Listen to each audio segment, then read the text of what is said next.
다시 한번 언론인 여러분 새해 복 많이 받으시기 바랍니다. 그리고 건강하시기 바랍니다. 오늘 2017년 첫 D-Day 중진 연석회의입니다. 어둠을 내몰고 새벽을 여는 성스러운 정년 새해가 밝았습니다. 정유전은 붉은 닭띠의 해입니다. 붉은 닭은 지능, 지모에 뛰어나며 사물을 이루어내는데 비상한 재주가 있다고 합니다. 올 한 해 닭의 비상한 재주를 발휘하여 경제가 나아져서 국민들의 활짝 핀 웃음을 보고 싶습니다. 저는 새해 첫날 담배식 현충원 참배를 마치고 우리나라에서 가장 힘들게 하루하루를 보내고 있는 세월호 미수습자 유가족을 만나러 진도 팽목항으로 무작정 달려갔습니다.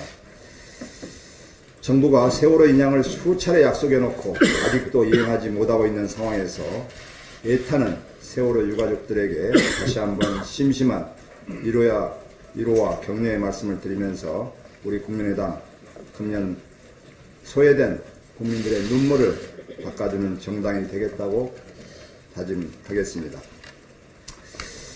최근 여론조사를 보면 우리 국민 10명 중 8명이 그 시기와 방법의 차이는 있으나 개헌에 찬성하고 있다고 답했습니다. 국민들은 정치권에게 개헌을 통해서 반칙과 특권이 없는 나라, 기회가 넘치는 나라를 만들라고 요구하고 있습니다. 그러나 어제 모 언론사 보도에 의하면 민주당의 싱크탱크인 민주정책연구원에서 개헌 저지 보고서를 작성했다고 합니다. 박근혜 대통령의 비선 실세는 국정농단으로 나라를 망치고 민주당의 친문 세력은 개헌을 방해하는 것이 목표인 것 같습니다. 일부 친문 인사들에게만 친전으로 전달했다는 이 보고서에는 제3지대 구축이 문재인 대통령 만들기에 큰 위협이 된다. 개헌을 매개로 한 제3지대가 촛불 민심에 반하는 야합으로 비춰지게끔 각인시켜야 한다. 라며 촛불 민심까지 왜곡했습니다. 이는 민주당 친문 세력들이 마치 문재인 전 대표가 이미 민주당의 대통령 후보로 결정되었다는 전제하에 문재인 대통령 만들기가 시작됐다는 반증입니다. 대선의 선두주자로서 국가적 대개혁보다는 우선 당선되고 보자는 비겁한 행위가 아닌가 생각합니다. 며칠 전 문재인 대표 측근이 민주당의 김진표 의원에게 문자를 보내서 문재인 전 대표가 대통령이 될 테니까 줄을 잘 서라라는 식의 문자와 일맥상통합니다. 이러한 민주당의 친문 패권주의 때문에 지난 대선에서 야당이 패배하고 야당이 분열한 것입니다. 집권을 위해서 개헌을 방해하려는 것은 새로운 대한민국을 열자는 촛불 민심의 정면으로 맞서는 것입니다.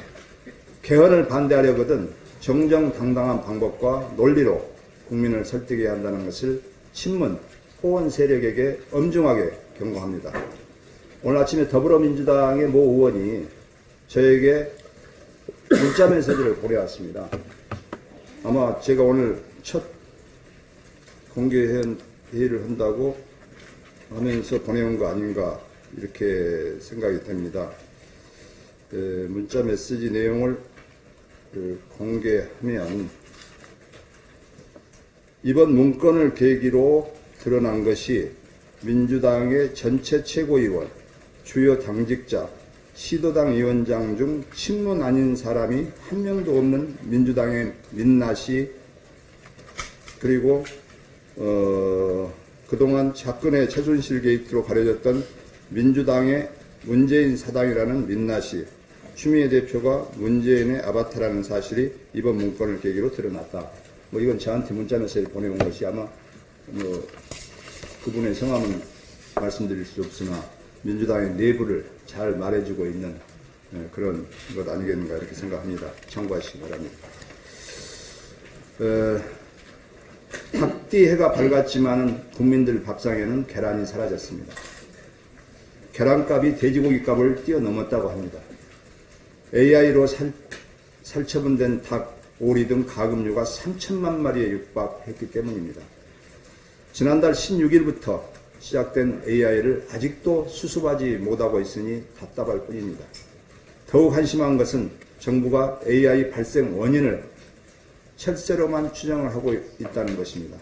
정확한 원인도 제대로 파악하지 못하면서 닭, 오리, 매몰 비용을 농가에게 전가하는 것은 조여진 허리띠를 또 조이는 것입니다. 정부는 늦장 대응이 부른 최악의 AI 사태를 하루빨리 수습하기를 촉구합니다. 지난 30일 여야 4당 원내대표가 회동을 해서 1월 9일부터 1월 22일까지 임시회를 열기로 합의했습니다. 그동안 유명무실했던 여야정 정책협의체도 활성화시키기로 합의했습니다. 국회가 주도권을 잡고 탄핵 정국으로 인해 마비된 국정의 공백 상태를 메꿔야 합니다. 24시간 국회가 불을 켜야 합니다. 국회 개헌특위 첫 회의가 당초 오늘로 예정되어 있었습니다마는 더불어민주당 사정으로 내일부터 시작이 됩니다. 저희 당에서는 김동철 비대위원장을 간사로 천정배 의원님, 이상도 의원님, 이태규 의원님, 송기석 의원님이 참여하십니다. 대한민국의 미래가 달려있는 개헌이 시급히 하루빨리 합의될 수 있도록 최선을 다해 주시기 바랍니다. 그리고 국민의당은 1월 임시국회를 통해서 찬바람 부는 서민 경제에 온기를 불어넣을 수 있도록 국민들의 먹고 사는 민생 현황과 경제 법안부터 시급하게 처리하겠습니다. 한동안 잠잠했던 국정원이 문체부 블랙리스트를 작성하고 활용에 개입했다는 의혹이 나왔습니다. 특히 국정교과서 반대 서명 전력이 있는 인사들은 문체부와 관련 있는 기관에서 강연도 할 수 없게 압력을 행사한 것으로 알려졌습니다. 쉽게 말해서 군부 독재 시절에나 일어났던 사상 검증과 사전 검열이 국정원과 청와대 민정수석실에 의해서 부활됐습니다. 이번 국정원 개입 의혹에도 김기춘 전 대통령 비서실장이 지시하고 우병우 전 민정수석이 직접 관여했을 것입니다. 특검은 국정농단의 핵심 부역자인 김기춘과 우병우를 반드시 구속 수사할 것을 다시 한번 촉구합니다. 이상입니다.